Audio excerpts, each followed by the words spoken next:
Palavra da Verdade, com Hernandes Dias Lopes. Marcos 4, 35 a 41.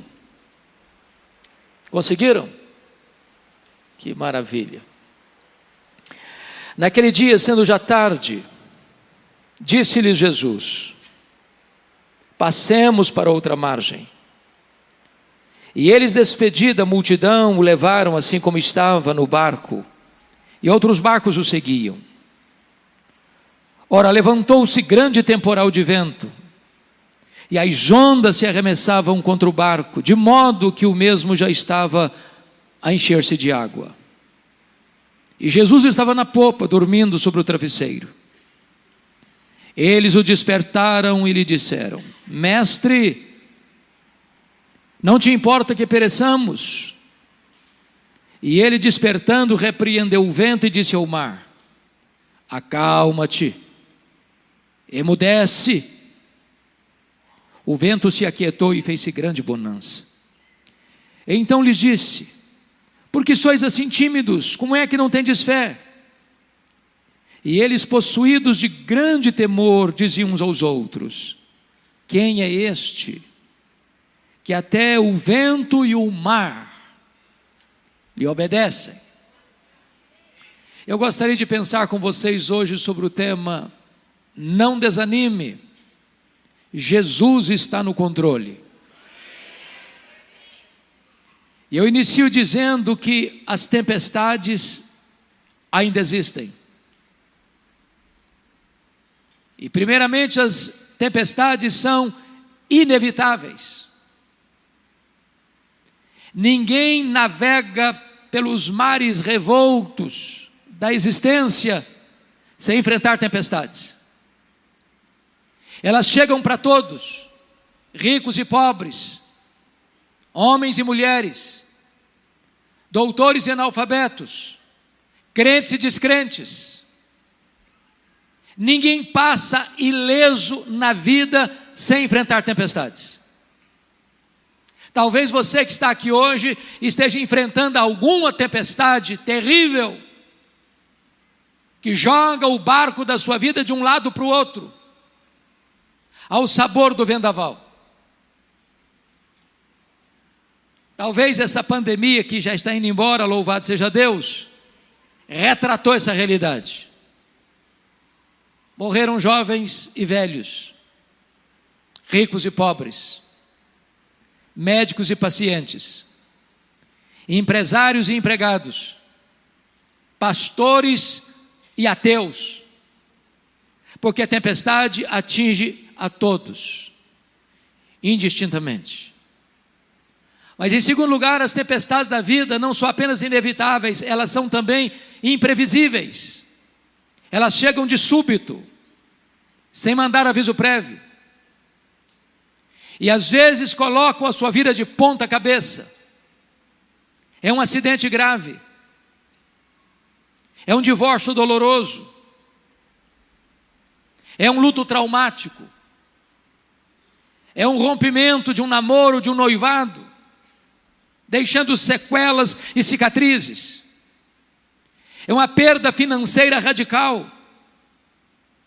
É uma situação que você nunca imaginou passar na vida, mas está passando. Sabe por quê? Porque as tempestades são imprevisíveis. Elas chegam sem você jamais ter imaginado passar por elas. Esse fato pode ser ilustrado pela própria geografia deste espaço aqui. Eu acho que todos vocês sabem que o chamado Mar da Galileia, ou Lago de Genezaré, ou Lago de Tiberíades, não é um mar, é um lago. E é um lago de águas doces. O maior reservatório de água doce do Oriente Médio. Esse lago tem 21 quilômetros de comprimento por 14 de largura. Esse lago está encurralado por montes, do lado oriental as montanhas de Golã e do lado ocidental as montanhas da Galileia. Esse lago está a 220 metros abaixo do nível do mar Mediterrâneo. E um fato muito curioso acontece nessa região. No extremo norte de Israel está o monte mais alto de Israel, o Monte Hermon, cujo cimo fica coberto de gelo praticamente o ano todo. E então, de vez em quando, o vento gelado desce dessas montanhas cobertas de gelo, encurralado pelos montes, bate na superfície desse lago. Às vezes, sol a pino e começa uma tempestade de vento, repentinamente. Foi certamente isso que aconteceu. Quando Jesus disse para eles, passemos para outra margem, não havia certamente nenhum sinal de tempestade. Mas enquanto navegavam, a tempestade chegou subitamente, transtornando a vida deles. É assim na vida também. Você não planeja, você não espera, mas a tempestade chega. Mas em terceiro lugar, as tempestades são também inadministráveis. Aqueles discípulos, boa parte deles, nasceram ao redor daquele lago, trabalhavam naquele lago, conheciam cada palmo daquele lago, já tinham passado por outras tempestades naquele lago e superado as tempestades, mas agora eles não conseguem controlar o barco, eles estão à deriva, eles estão rodopiando no meio do mar, indo para eles ao naufrágio inevitável. É assim na vida também, meus irmãos. Coisas domésticas, coisas familiares, de repente ficam estranhas. Relacionamentos tão harmoniosos, de repente ficam tempestuosos. Aquele filho, aquela filha tão obediente, de repente se torna rebelde. Aquele marido tão amável, de repente se torna tão duro no trato. Aquela esposa tão carinhosa, de repente se transforma numa mulher indiferente e ácida. As circunstâncias da vida que pareciam tão favoráveis e você estava ainda de vento em popa, de repente o vento contrário começa a lançar-se sobre você e a sua vida começa a sofrer riscos e perigos. E você não consegue administrar. E as rédeas saem das suas mãos e o leme não obedece mais o seu comando. Mas em quarto lugar, bendito seja Deus, as tempestades são também pedagógicas. Entendamos isso, irmãos. Nós cremos numa doutrina gloriosa que nós chamamos de soberania de Deus. Nós não cremos em acaso, nós não cremos em sorte, nós não cremos em azar, nós não cremos em determinismo cego, nós não cremos em olho gordo, nós não cremos em misticismo. Nós cremos que a mão de Deus dirige o nosso destino. Nós cremos que Deus está no trono, que Ele tem as rédeas da história em suas mãos, e que nenhuma folha cai de uma árvore no outono sem que Deus saiba, sem que Deus permita. As tempestades que vêm sobre a sua vida não vêm para destruir você, vêm para fortalecer e tonificar as musculaturas da sua alma. As tempestades não vêm para nos destruir, vêm para nos fortalecer, não vêm para nos reprovar, vêm para nos aprovar na presença de Deus. Então, dito isto, à guisa de introdução, com a Bíblia aberta comigo no texto, eu gostaria que você considerasse essa passagem comigo. O contexto aqui é que Jesus passara todo aquele dia ensinando as parábolas do reino. E se você já deu aulas, ou pregou, ou deu palestra um dia inteiro, no final do dia você está exausto.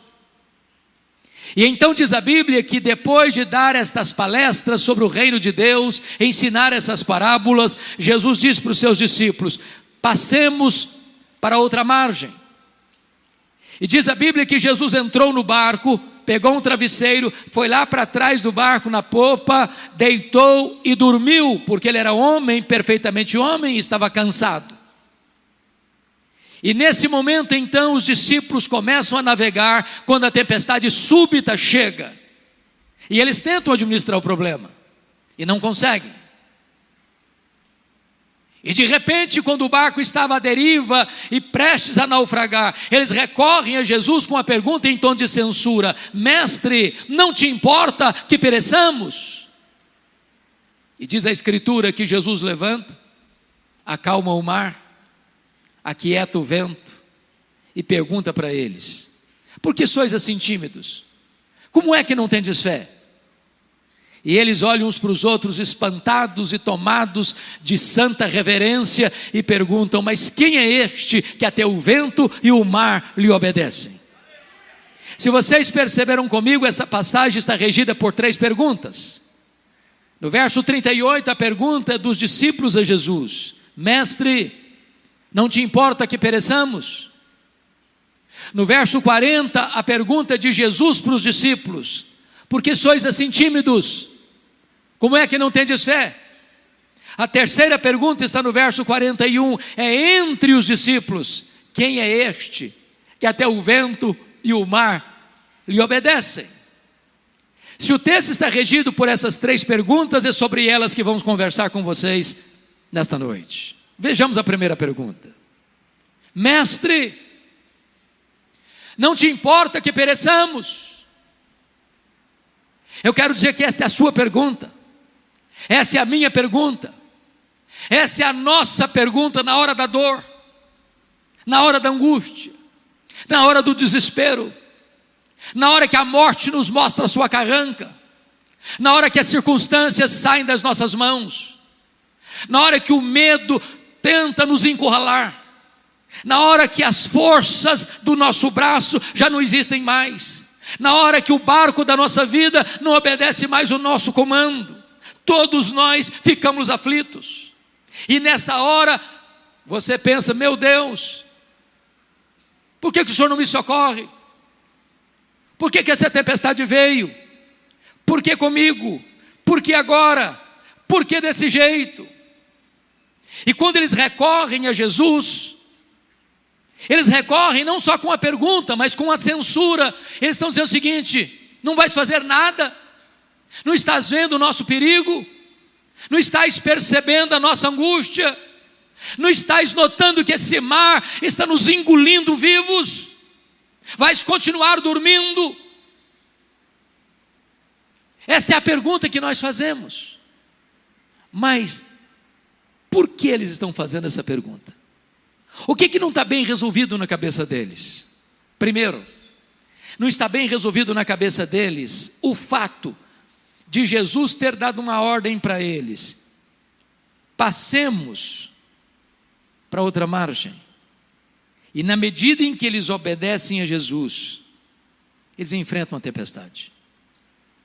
Na nossa cabeça, via de regra, o raciocínio é esse: com Cristo no barco tudo vai muito bem, vai muito bem, vai muito bem. Com Cristo no barco tudo vai muito bem.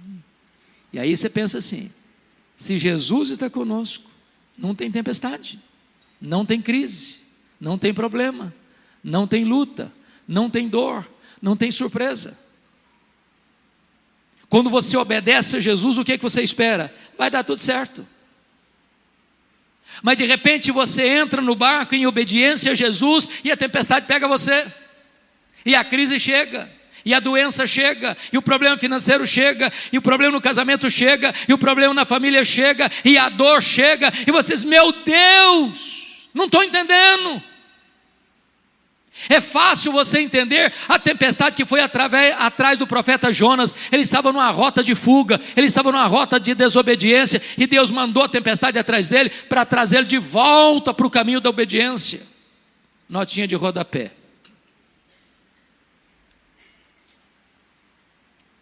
crente rebelde e desobediente é endereço certo de tempestade, sabia? Deus vai mandar a tempestade atrás de você, não para destruir você, para trazer você de volta. Agora, o que você e eu não entendemos é como nós estamos fazendo a vontade de Deus e a tempestade nos apanha. Não estava bem resolvido isso na cabeça deles. Segunda coisa que não estava bem resolvido na cabeça deles: como conciliar a urgência da necessidade deles com a demora de Jesus em atendê-los. Eu pergunto a vocês: o que Jesus estava fazendo naquele barco? Dormindo. Quem está dormindo não está agindo. E sabe, irmãos, pior do que a tempestade, para nós, é a demora do socorro. Tem hora que a demora de Deus grita mais alto nos ouvidos da nossa alma que o barulho mais ruidoso das circunstâncias mais adversas. Talvez foi a dor de Marta, quando manda um recado para Jesus: está enfermo aquele a quem amas. E eu fico imaginando que, já que tinha muita gente na casa da Marta e da Maria, as perguntas eram essas: será que ele vem mesmo? E Marta respondia: claro, ele nunca nos deixou na mão. E o Lázaro piorando. E Marta talvez olhando na estrada se Jesus apontava. E alguém chegava e dizia: ô Marta, eu acho que Jesus não vem. Vem, ele não deixa na mão não. Ele vem, ele é amigo da gente. Ele não vai nos deixar de socorrer não, ele vai chegar. E o Lázaro piorando. Daqui a pouquinho alguém chega e diz: ô Marta, seu irmão acabou de morrer. E o seu Jesus não chegou. Os judeus que estavam na casa da Marta disseram assim: por que ele não curou o Lázaro? Ou por que não evitou que Lázaro morresse? Ele não fez curas à distância, por que não curou o Lázaro? Quantas vezes você já passou noites indormidas, madrugadas insones, com essa grande angústia: meu Deus, por que o Senhor deixou isso acontecer? Por que o Senhor permitiu isso? Por que o Senhor não veio? Por que o Senhor não socorreu? Por que o Senhor está demorando? Por que eu oro e a doença se agrava? Por que eu peço e o problema não se resolve? Por que eu insisto e choro e jejuo e clamo e a única voz que eu escuto é o barulho das ondas sovando o barco da minha vida? Na cabeça deles não está bem resolvido isso.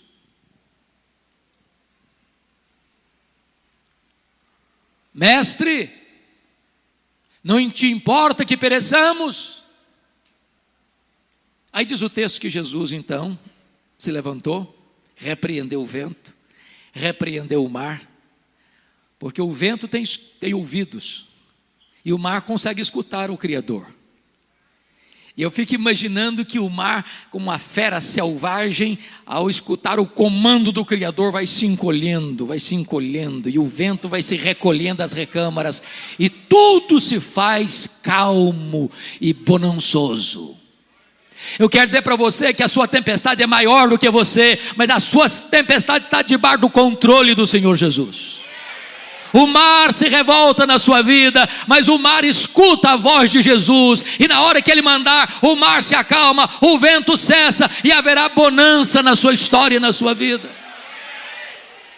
O que eu acho maravilhoso, pastor Marcos, nesse texto, é que há dois registros de tempestades nos evangelhos. Este é o primeiro, e curiosamente Jesus primeiro acalma a circunstância, para depois acalmar os discípulos. Lá na segunda tempestade, relatada em Mateus 14, 22 a 33, o mar também está revolto, mas Jesus não está com eles. E Jesus vem caminhando sobre o mar, e os discípulos ficam apavorados, pensando que é um fantasma. E antes de Jesus acalmar a tempestade, Jesus acalma os discípulos, dizendo assim: tende bom ânimo, sou eu, não tenham medo. Por que Jesus mudou de metodologia na segunda tempestade? Porque tem hora que Jesus sabe que a tempestade da sua vida não está dentro de você, está fora de você. Tem hora que Jesus sabe que a tempestade não está fora de você, está dentro de você. Tem hora que Jesus não tem que acalmar a circunstância, tem que acalmar o seu coração. Eu quero dizer para você que Jesus está aqui nesta noite, e Ele conhece a tempestade de fora, e Ele conhece a tempestade de dentro, Ele conhece a circunstância, Ele conhece o seu coração, e hoje Ele está aqui para acalmar a tempestade que está dentro da sua alma, e acalmar as circunstâncias que estão assolando a sua vida. E depois que Jesus acalma o mar e o vento, agora vem a segunda pergunta do texto, e Jesus pergunta assim: por que vocês estão com medo? Por que vocês não têm fé? E eu fico perguntando a mim mesmo: meu Deus, se eu estivesse lá, eu estaria com medo? Um barco frágil, de noite, o mar moendo o barco rodopiando no meio do mar, se enchendo d'água e na beira do naufrágio, você estaria com medo? Eu só fiz, pastor Marcos, um cruzeiro com um navio grande na vida. Fiz vários cruzeiros pequenos, mas navio grande só fiz um na vida. Saiu de Santos para as praias do interior do Rio de Janeiro. E eu prometi a mim mesmo nunca mais fazer outro cruzeiro na vida. Prometi, para mim mesmo. Ondas de 5 metros. Meus irmãos, não ficou ninguém sem nausear naquele navio. Nós íamos para jantar e cambaleando, segurando nas paredes, e voltava sem chegar no refeitório, vomitando pelo corredor. Uma coisa horrorosa. E quando saímos do rio, nessa circunstância, sabendo que tinha 8 horas pela frente, eu fiz uma oração: meu Deus, ou eu durmo ou eu morro. Agora pensa num barquinho pequeno. A morte mostrando a carranca. Você estaria com medo? E Jesus disse: por que vocês estão com medo? Como é que vocês não têm fé? A grande pergunta nesse texto é: por que eles deviam ter fé e não medo? Para ajudar vocês num recurso mnemônico da memória, dar-lhes-ei 4 motivos pelos quais eles não deviam ter medo e sim fé. Todos 4 começando com a letra P. Primeiro, por que eles deviam ter fé e não medo? Primeiro, por causa da promessa de Jesus. Olha o versículo 35. Passemos para outra margem. Se Jesus disse passemos para outra margem, qual era o destino deles? A outra margem. Então, vou lhes dizer uma frase, que se vocês guardarem a frase, me dou por contente nesta noite. Promessa de Jesus e realidade são a mesma coisa.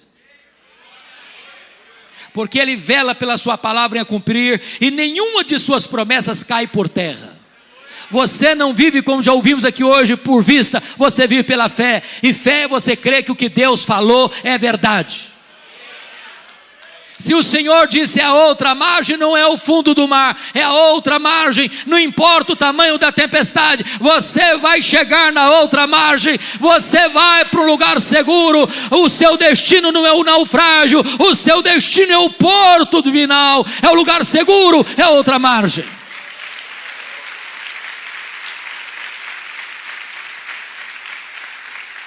Por que eles deviam ter fé e não medo? Em segundo lugar, primeiro, por causa da promessa. Segundo, por causa da presença. Jesus estava dentro do barco. E quem é Jesus?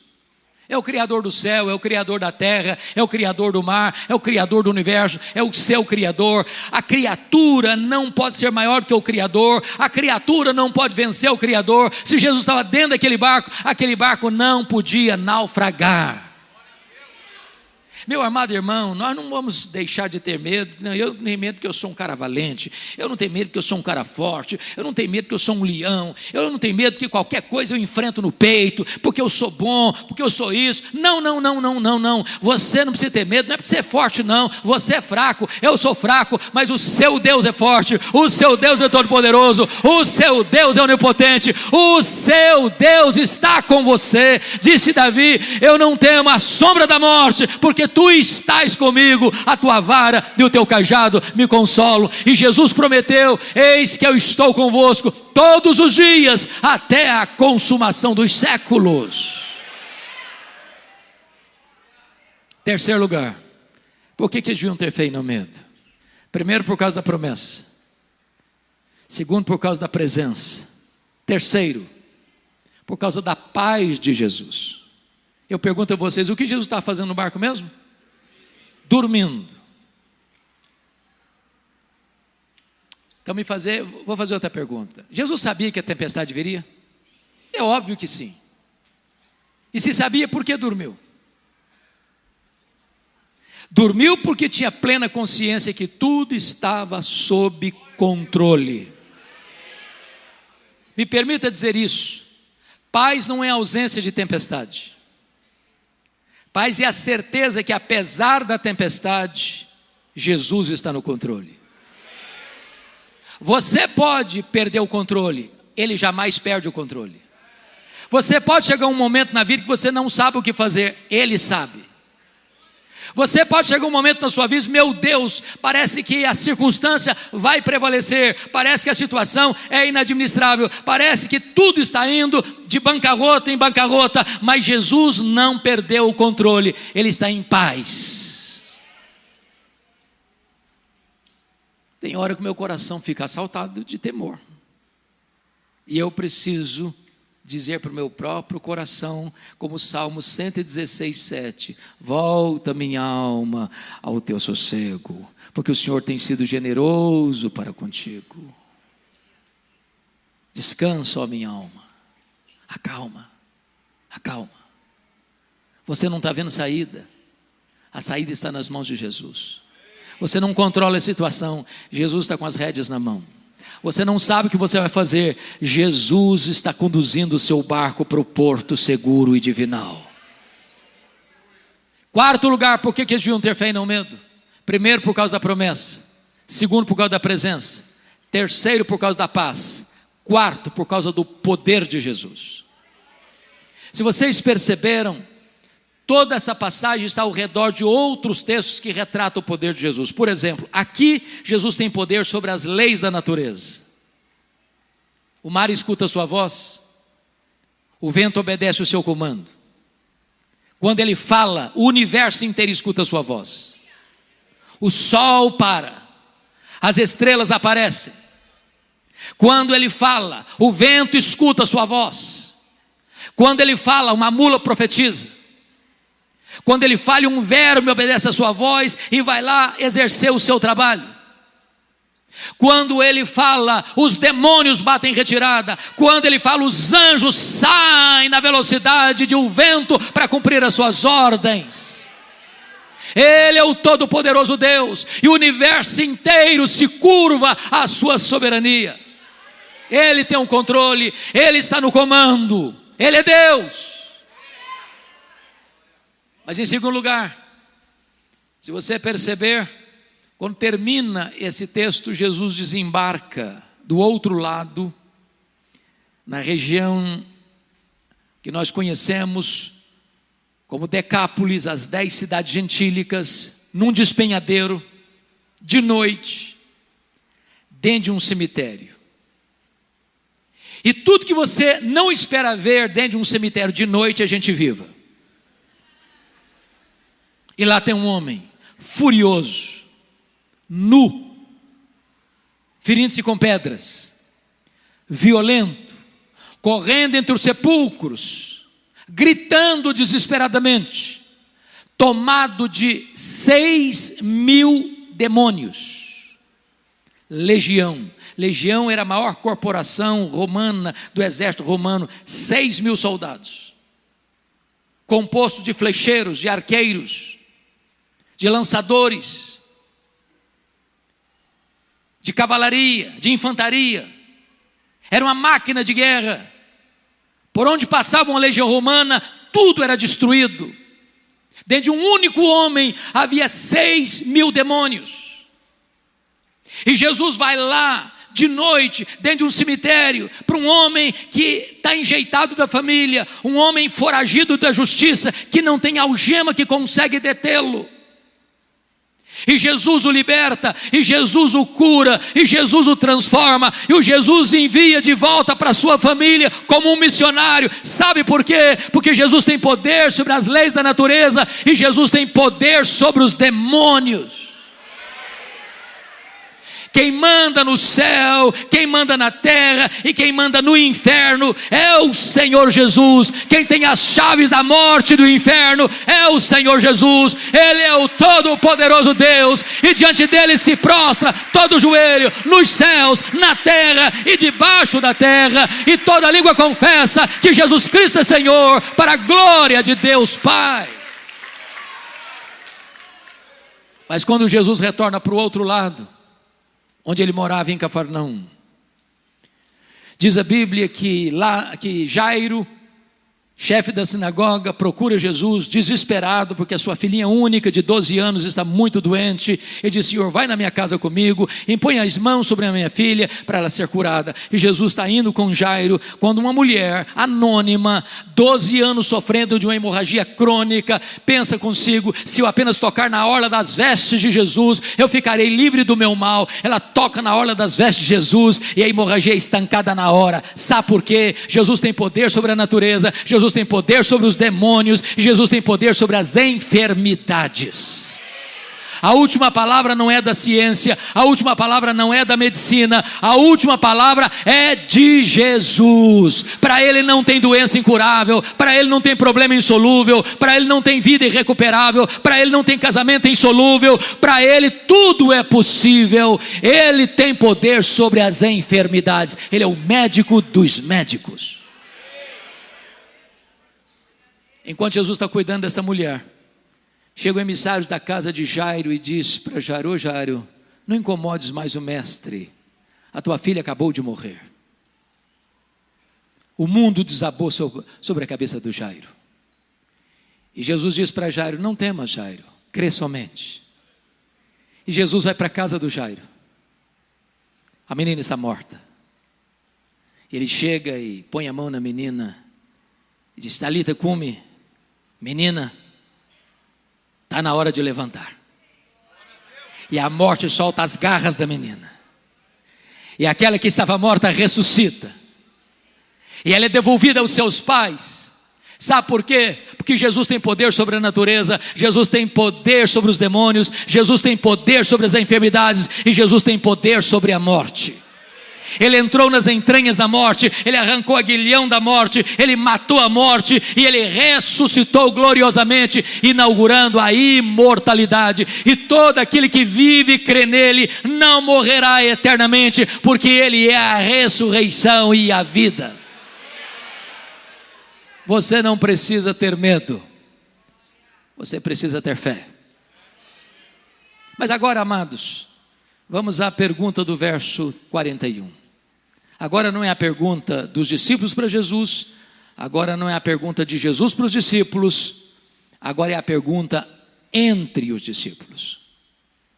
E eu fico imaginando a cena, pastor Marcos, aqueles discípulos molhados pelos jorros d'água que batiam no barco frágil, o mar calmo como a fera que recua, tremendo diante do domador.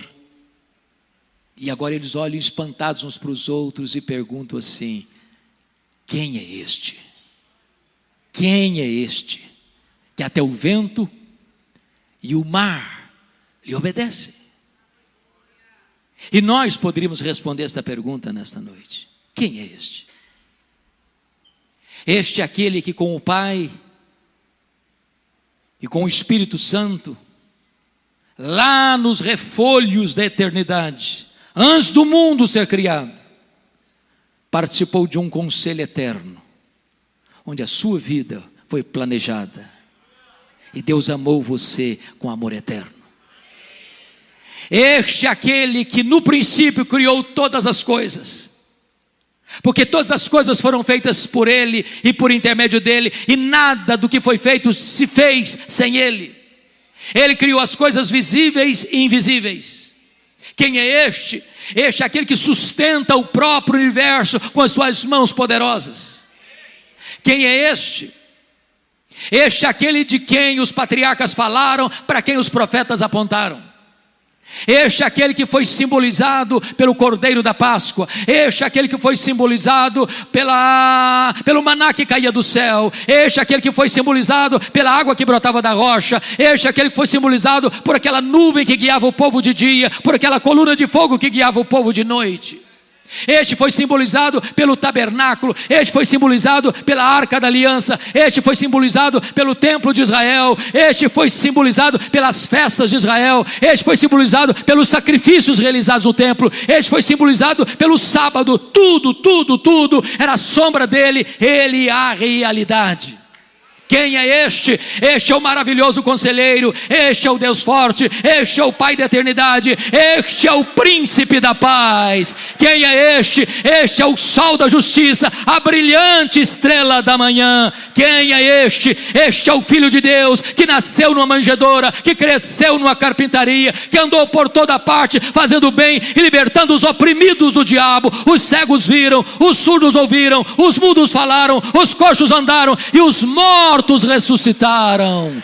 Quem é este? Este é o grande eu sou, este é o sol da justiça, este é a luz do mundo, este é o pão da vida, este é a porta, este é o bom pastor, este é a ressurreição e a vida, este é o caminho e a verdade e a vida, este é a videira verdadeira. Quem é este? Este é o cabeça da igreja, este é o fundamento da igreja, este é o dono da igreja, este é o edificador da igreja, este é o protetor da igreja. Quem é este? Este é o verbo eterno, pessoal, divino, que se fez carne e habitou entre nós, cheio de graça e de verdade, e vimos a sua glória, glória como do unigênito do Pai. Quem é este? Este é o Salvador, este é o Messias, este é o Senhor dos senhores, este é o Rei dos reis, este é o amado da nossa alma, este é a nossa paz, este é a nossa alegria,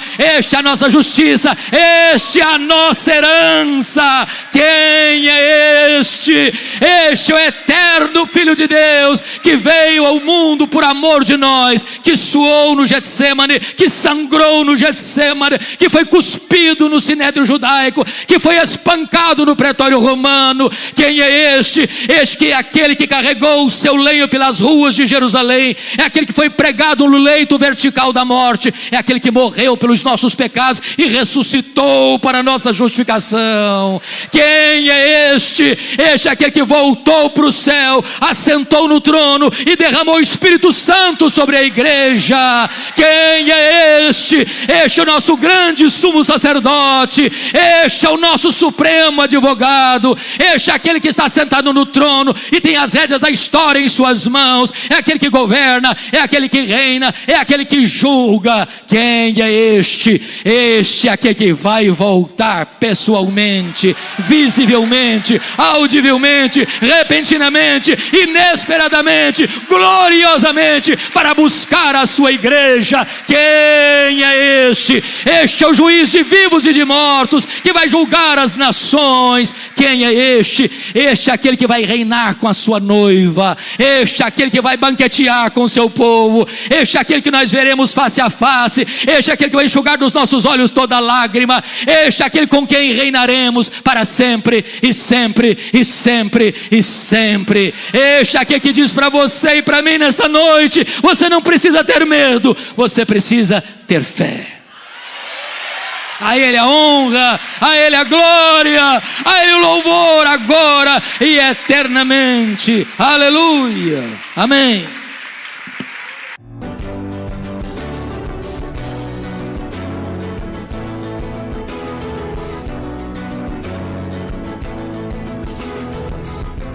Palavra da Verdade, com Hernandes Dias Lopes.